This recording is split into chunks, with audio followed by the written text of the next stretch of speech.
El gobierno venezolano recibe en aguas territoriales el primero de los 5 buques procedentes de Irán con combustible y aditivos para reactivar la industria nacional afectada por el bloqueo estadounidense en el marco de la política de cooperación entre ambos países.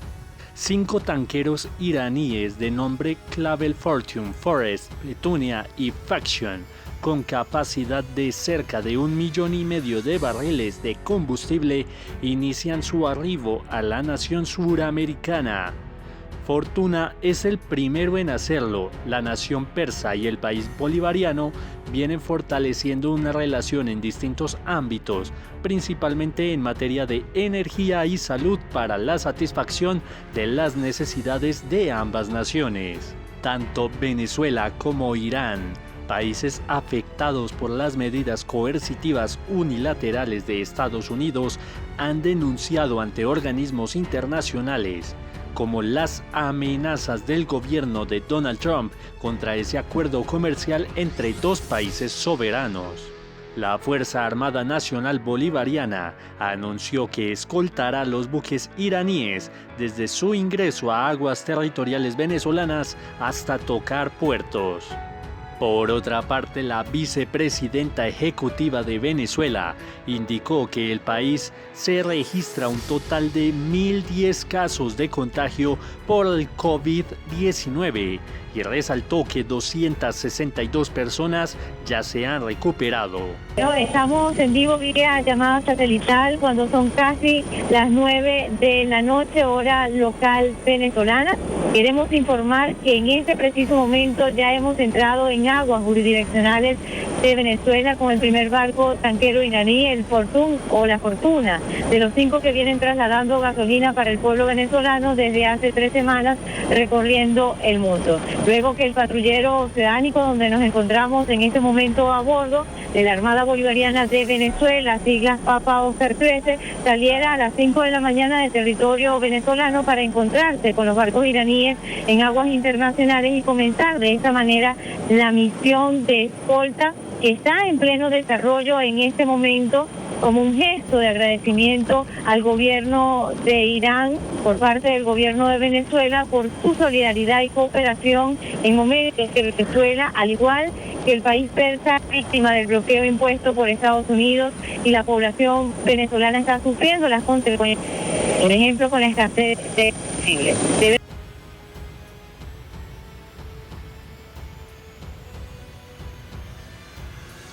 Muy buenos días, estamos tratando de establecer comunicación con Estudio para reportar cómo ha sido el desarrollo de toda esta misión. Queremos saber si nos están escuchando hasta ahora. Tenemos muy mala señal, nos encontramos en alta mar y la señal se nos complica un poco. Barry, ¿me escuchas? Sí, perfectamente. Nos mostrabas imágenes en la madrugada y las compartimos con el pueblo venezolano de lo que fue el arribo ya a aguas venezolanas. Te comento rápidamente esta misión que tiene la responsabilidad de escoltar a cada uno de estos buques iraníes que ya comenzaron a arribar a aguas jurisdiccionales venezolanas a partir ya de este sábado. Comenzó hace aproximadamente 25 horas de navegación. Ya tenemos más de 10 horas de navegación en aguas jurisdiccionales nuestras. Este primer enganche o este primer contacto de comunicación con ese primer buque iraní se produjo a eso de las 2 de la tarde. Vía comunicación. Posteriormente, bueno, ya se realizó el enganche como tal e inició la operación de resguardo, de escoltar a cada uno de estos buques iraníes que, como ya hemos reportado a lo largo de toda esta misión, se ha venido realizando con lo que es los buques de la Armada Bolivariana, toda una operación coordinada por el Comando Estratégico Operacional.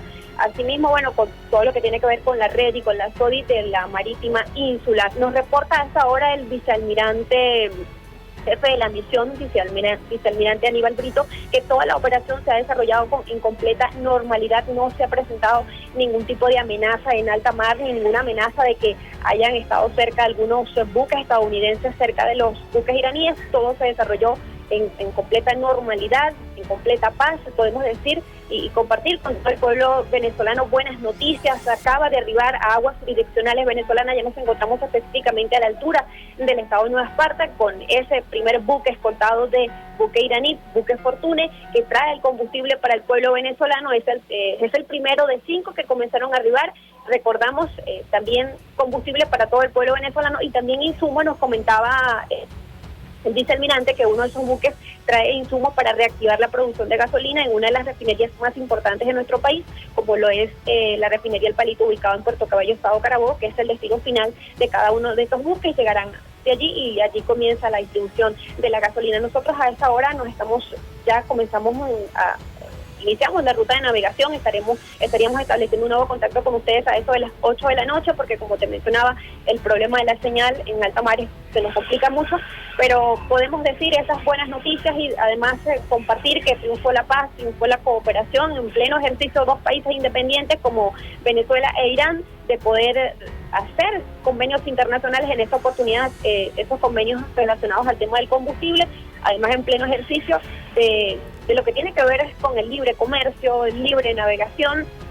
Es un mensaje también, es un mensaje al mundo donde cuando existe la solidaridad y cuando existe la cooperación se pueden brindar apoyos tan importantes como el que necesita Venezuela en estos momentos, que es el combustible. Recordemos que nuestro país, ha sido víctima de un bloqueo económico que ha impedido que pueda ingresar los insumos para, en este caso, producir la gasolina en el país o exportarla. Ha sido el bloqueo permanente hacia nuestra nación.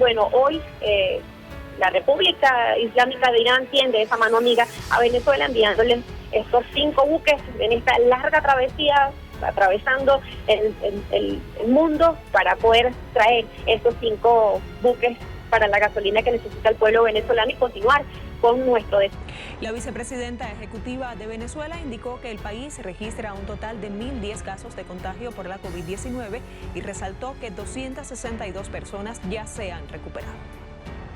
Ya Venezuela registra entonces 1.010 casos en su totalidad. El 25.9% de ellos son casos ya recuperados, lo cual quiere decir que activos actualmente están 738. 388 están ingresados en hospitales, 334 están en centros de diagnóstico integral, 16 están en clínicas privadas y la lamentable cifra de 10 fallecidos en Venezuela. La vicepresidenta Delcy Rodríguez manifestó su preocupación por el anuncio de la Organización Mundial de la Salud, que declaró que el nuevo epicentro de la pandemia se encuentra en Sudamérica, con Brasil a la cabeza.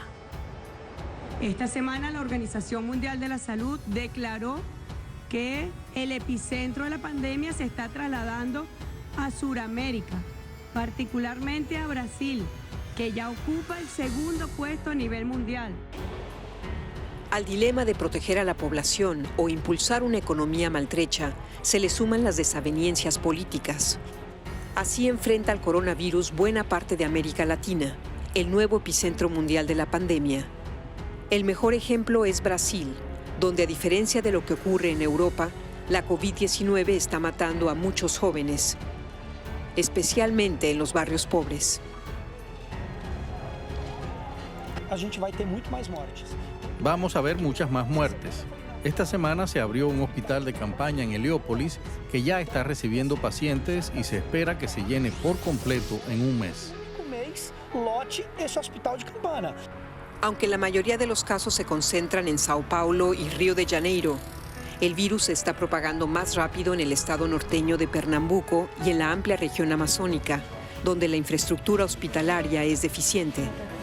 Precisamente allí, pero en el lado boliviano, el departamento del Beni fue declarado desastre sanitario tras sufrir un aumento exponencial de contagiados y fallecidos en los últimos días.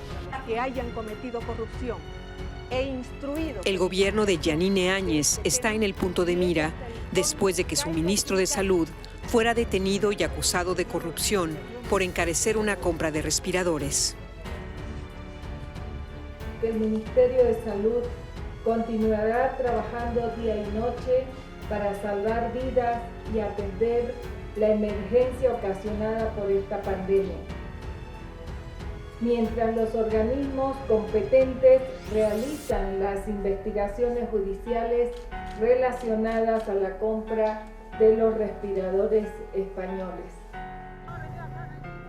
También preocupa la situación de Perú, que pese a ser pionero en confinar a la población, vive un repunte de los casos mientras la sanidad protesta por estar al límite de sus capacidades.